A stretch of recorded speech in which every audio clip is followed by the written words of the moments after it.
నమస్తే. ఇన్నాళ్ళు నన్ను సపోర్ట్ చేస్తూ, ఎంకరేజ్ చేస్తూ మీ ప్రేమని నాకు అందిస్తున్న ప్రతి ఒక్కరికి కృతజ్ఞతలు. అలాగే ఈ వీడియో కూడా ఖచ్చితంగా మీకు ఉపయోగపడుతుంది. లైక్, షేర్ అండ్ సబ్స్క్రైబ్ చేసి మీ సపోర్ట్‌ని నాకు అందించండి. అలాగే ఈ వీడియో పట్ల మీకున్న అభిప్రాయాన్ని కామెంట్ సెక్షన్‌లో కామెంట్ చేసి తెలియజేయండి. ఇప్పుడు వీడియోని చూద్దాం. నేను మీ జయశంకర్ సిస్ట్ల. మన పిల్లలకి పుట్టిన తేదీని అనుసరించి బలమైన సంఖ్యాబలంలో పేరు పెడదాం. సమాజానికి దేశానికి బలమైన పౌరులనిద్దాం. ఏ ఇంట్లో కూడా అర్ధాయుష్ మరణాలు లేకుండా చేద్దాం. నమస్తే. Welcome to our channel. నేను పద్మిని. ప్రస్తుతంతో పాటు ప్రముఖ ఆధ్యాత్మికవేత్త, ఆస్ట్రోన్యూమరాలజిస్ట్, వేదిక్ వాస్తు స్పెషలిస్ట్, శ్రీ విద్య మరియు హనుమత్ ఉపాసకులు బ్రహ్మశ్రీ డాక్టర్ శివయోగి సిస్లా జయశంకర్ గారు మనతో పాటు ఉన్నారు. నమస్కారం అండి. ఆయుష్మతి భవ. ఎలా ఉన్నారు సార్? బాగున్నానమ్మా. చాలా రోజులైంది మిమ్మల్ని కలిసి. అవునమ్మా. చాలా సంతోషం మళ్ళీ మిమ్మల్ని కలవటం. అయితే ఇవాల్టి నా ప్రశ్న, ఎన్నో గ్రహశాంతులు చేసేసామండి. చెప్పిందల్లా చేస్తూనే ఉన్నాం. రెమెడీలు నెట్టి పాడేస్తూ ఉంటారు. వీళ్ళు ఈ రెమెడీలు చెప్తున్నారు, ఆ రెమెడీలు చెప్తున్నారు. ఎండ్ ఆఫ్ ది డే పని చేయాలని చెప్తాం, అదొక సదుద్దేశంతో చెప్తాం. పని చేసే వాళ్ళకి పని చేస్తూనే ఉన్నాయి. కొంతమందికి మరి బ్లాకేజెస్ ఉంటే పని చేయవు కదా. అంత మాత్రం రెమెడీలు చెప్పిన వాళ్ళని తిడితే ఎవరికి నష్టం? ఉపయోగం లేదు. దానివల్ల ఎవరికి ఎట్లా ఉపయోగం అంటే always use super market mentality. Super మార్కెట్లో ఇప్పుడు సోషల్ మీడియాలో, మన రెడ్ టీవీలో కానీ ఇంకెక్కడైనా వేరే అదర్ వీడియోస్లో కానీ ఎవరికి తోచింది, ఎవరు నమ్మింది, ఎవరు వాస్తవం అనుకుంది, ఎవరు ఇది పనిచేస్తుంది అనుకున్నదే చెప్తారు కానీ టైం పాస్కి ఎవరు చెప్పరు. టైం పాస్ కి చెప్పరు. దానివల్ల ఎగ్జాక్ట్లీ. సో మనకి అది పనికి వస్తుందా రాదా, మనకి అది ఉపయోగపడుతుందా లేదా అనేది మనం ఆలోచించుకోవాలి. దాన్ని బట్టి మనం ముందుకెళ్ళాలి. డెఫినెట్లీ. మేధావులుగా ఫీల్ అయిపోయిన వాళ్ళు ఏమిటి శాస్త్ర ప్రమాణం, ఏమిటి ఇది, ఏమిటది, ఇంకా కెలికిసే బ్యాచ్లు ఉంటాయి కదా. But then end of the day త్రికరణ శుద్ధిగా ఒకరికి మంచి జరగాలన్న ఉద్దేశంతో చేస్తున్నదే తప్ప. ఎందుకంటే ఖర్చు పెట్టుకునే వాళ్ళు ఉండొచ్చు, ఉండలేకపోవచ్చు, డబ్బులు ఉండొచ్చు, ఉండలేకపోవచ్చు. అస్ట్రాలజర్స్ దగ్గరికి వెళ్ళి చూపించుకునే డబ్బులు కూడా లేని వాళ్ళు ఉంటారు. మరి వాళ్ళకి ఎలాగా ఏదో ఒక తరుణోపాయం సూచించాలన్న ఉద్దేశం. అస్ట్రాలజర్స్ దగ్గరికి వెళ్ళే డబ్బులు లేని వాళ్ళు ఉంటారు, ఆసక్తి లేని వాళ్ళు ఉంటారు, నమ్మకం లేని వాళ్ళు ఉంటారు. నమ్మకం లేదు కదా అని వాళ్ళకి కష్టం రాకుండా మానుతుందా? వస్తుంది. బట్ ఏదో ఒకటి ఏది నచ్చితే అది చేసుకుంటారులే, ఇలా కాకపోతే ఈ మార్గంలో బాగుపడతారు అని చెప్తుంటారు. అయితే ఇక్కడ ఎవరు మిమ్మల్ని బలవంతం చేయట్లేదుగా. మీరు ఈ పని చేయండి అనట్లేదు కదా. సో అందుకని మనకు నచ్చితే చేయాలి, లేకపోతే లేదు.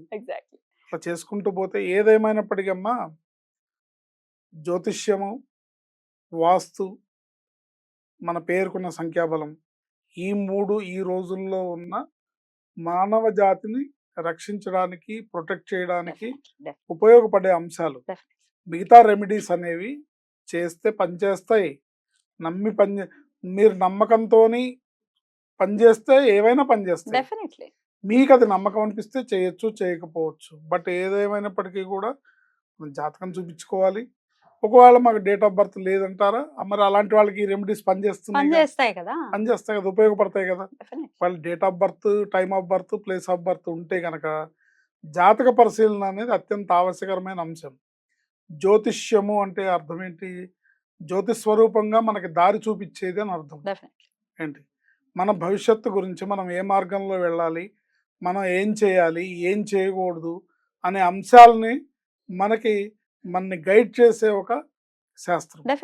దీన్ని నేను నమ్మను అనే వాళ్ళు ఉంటే దానికి మనం ఏం చేయలేం. కానీ అందరూ నమ్మాలని ఏం కూడా అనుకోవట్లేదు. భూమి మీద ఉన్న 750 కోట్ల మంది అందరు జ్యోతిషాన్ని నమ్మేస్తే ఉన్న జ్యోతిషులు సరిపోరు సరిపోరు. కరెక్ట్.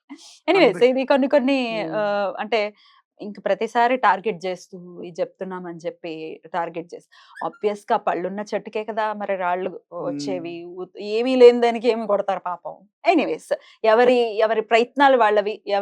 భగవంతుడు అనేవాడు ఒకడు ఉన్నాడు, వాడు చూస్తున్నాడు ఎవరు ఏం చేస్తున్నారు. ఏది ఏమైనా మనకు నచ్చకపోతే వదిలేయాలి తప్ప దాన్ని విమర్శించడమో, వేలెత్తి చూపించడమో చేయకూడదు. దానివల్ల ఏంటంటే ఏ పుట్టలో ఏ బాగుందో మనకు తెలియదు, దేనివల్ల ఎవరు బాగుపడతారో తెలియదు. సో ఎవరికి తోచింది వాళ్ళు చెప్తారు. చెప్పినప్పుడు మనకు నచ్చితే తీసుకోవడం, నచ్చకపోతే వదిలేయడం. సూపర్ మార్కెట్లో అనేక రకాల వస్తువులు ఉంటాయి, అన్ని మనం లారీలో వేసుకొని వెళ్ళిపోతాం ఇంటికి. మనకు కావాల్సినవి మనం తీసుకుంటాం. అలాగే సోషల్ మీడియాలో కూడా వచ్చే రెమెడీస్ కానివ్వండి, జ్యోతిష పరిహారాలు కానివ్వండి, ఏవైనా సరే మీకు ఇది పనికి రాకపోవచ్చు, బట్ ఇది పనికొచ్చే వాళ్ళకి అది ఉపయోగపడుతుందన్న ఉద్దేశంతో చేయటం. చెప్తాం. రైట్ అలా. సార్. ఇక ఇప్పుడు గ్రహశాంతులండి చేసేసామండి. అయినప్పటికీ మాకు ఎటువంటి ఉపయోగం లేదు. ఏం చేయాలో తెలీదు. ఇంకా మళ్ళీ మళ్ళీ చేయించుకునే స్థోమత కూడా లేదు అనుకునే వాళ్ళ పరిస్థితి ఏంటి సార్? ఏంటి ఆల్టర్‌నేటివ్ ఏంటి? చాలా ఉన్నాయమ్మా. మన సనాతన ధర్మం చాలా గొప్పది. హైందవ ధర్మంలో పుట్టడం, హైందవ సనాతన ధర్మాన్ని పాటించడం, దీన్ని తెలుసుకోవడం, దీని ద్వారా మనం ముందుకు వెళ్ళడం అనేది ఎన్నో జన్మల పూర్వజన్మల సుకృతం అది. రైట్. అది నమ్మకం ఉండటం కూడా భగవద్ అనుగ్రహమే. ఖచ్చితంగా. గ్రహాల అనుగ్రహం ఉంటేనే మీరు నమ్ముతారు. హ్మ్. గ్రహాల అనుగ్రహం మీకు లేకపోతే మీరు నమ్మరు. నమ్మించాల్సిన అవసరం గ్రహాలకి లేదు. లేవు. ఏంటి? వాటి పని అవి వాటి చేసుకుంటారు. పని చట్టం తన పని తను చేసుకుపోతుంది అన్నట్టుగా గ్రహాలు అంతే. గ్రహాలు వాళ్ళ పని వాళ్ళు చేసుకుంటూ వెళ్తారు. వాళ్ళ పని ఏంటి? భగవంతుడు చెప్పిన పరిపాలన వాళ్ళు చేయాలి. ఎవరిని శిక్షించాలి, ఎవరిని రక్షించాలి, ఎవరికి పెట్టాలి, ఎవరికి తీసేయాలి, అన్ని వాళ్ళ పనులు వాళ్ళు చేసుకుంటారు. ఆటోమేటిక్గా అన్ని ఒక ప్రోగ్రామ్, ఒక సిస్టమ్ ప్రకారం వెళ్ళిపోతూ ఉంటుంది. ఇది Yeah, ఎవరి కోసం yeah, ఆగదు. yeah. అయితే వీటిల్లో మనకి మన సనాతన ధర్మంలో, మన జ్యోతిష్ శాస్త్రంలో ఈ రెమెడీస్ అనేవి కానివ్వండి, కొన్ని పరిహారాలని కానివ్వండి, ఇవన్నీ మన పెద్దలు మన కోసం చేయలేని వాళ్ళ కోసం, పోనీ బాబు నువ్వు అలా చేయలేకపోతున్నావా, ఇలా చేసుకో, ఈ పని చేసుకో అని మన మీద అపార కరుణతో, అపార దయతో మన పెద్దవాళ్ళు సూచించిన విషయాలు ఇవన్నీ. Hmm. వీటిని పాటించటం ద్వారా మనం లాభం పొందుతాం గ్యారంటీగా. ఇప్పుడు ఒక వ్యక్తి ఉన్నాడు, అనేక రకాలుగా పరిహారాలు చేయించారు. ఆ చేయించిన వాళ్ళు ఎంత చిత్తశుద్ధితో చేశారో, ఎంత ద్రవ్యశుద్ధి ఉందో, ఎంతటి అక్కడ మంత్రబలం, అన్ని శుచి శుభ్రతతో కూడుకొని, ఇప్పుడు గ్రహశాంతులు జపాలు ఇవనేవి ఊరికనే చేస్తే కాదు, శాస్త్రం సూచించిన విధంగా చేయాలి. అవును. ఏంటి? సో అందుకని ఇప్పుడు ఇవి మనకు పని చేయలేదంటే మనం ఎవరిని విమర్శించక్కర్లా. Hmm. ఎందుకు పని చేయలేదని మనం ఆలోచించుకోవాలి. మనం ఒక నిర్ధారణకు వచ్చి మనం మిగతా ఇంకో దారే ఉంది, ముందైతే మనం కష్టం నుంచి బయటపడాలి కదా. ఏంటా ఇంకో దారి మరి? ఆ కష్టం నుంచి మనం బయటపడాలి కదా. Hmm. సో ఇలాంటి రెమెడీస్ మన వాళ్ళు బోల్డ్ అని చూపించున్నారు. Hmm. దాంట్లో మనం ఈ రోజు ఒకటి చెప్పుకుందాం. తప్పకుండా. 9 రోజులు వరుసగా Hmm. మీ ఇష్టదైవం, మీకు ఇష్టమైన గుడి Hmm.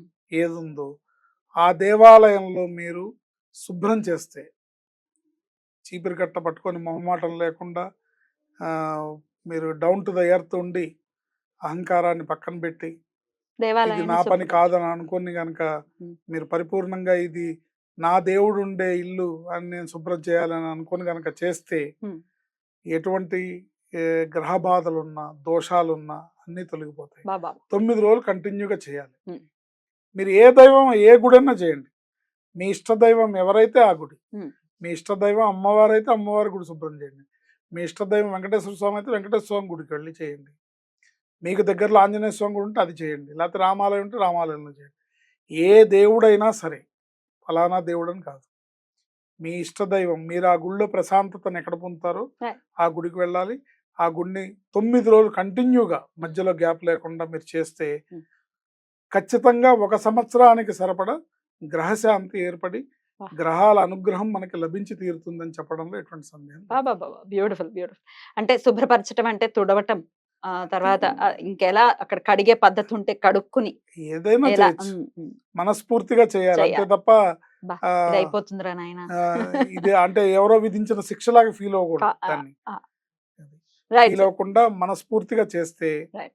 మీ జాతకాన్ని 9 రోజుల్లో ఆయన స్కాన్ చేసి, పాపం వీడికి కష్టం ఉంది కదా అని ఆ కష్టాన్ని నివృత్తి. చేస్తారు. Beautiful sir, beautiful. డెఫినెట్ గా ఇది చాలా చాలా ఉపయోగపడేటటువంటి తరుణోపాయం. ఖచ్చితంగా 9 రోజులు చక్కగా స్వామికి సేవ చేసుకోవటం అది ఒక అదృష్టం ఖచ్చితంగా.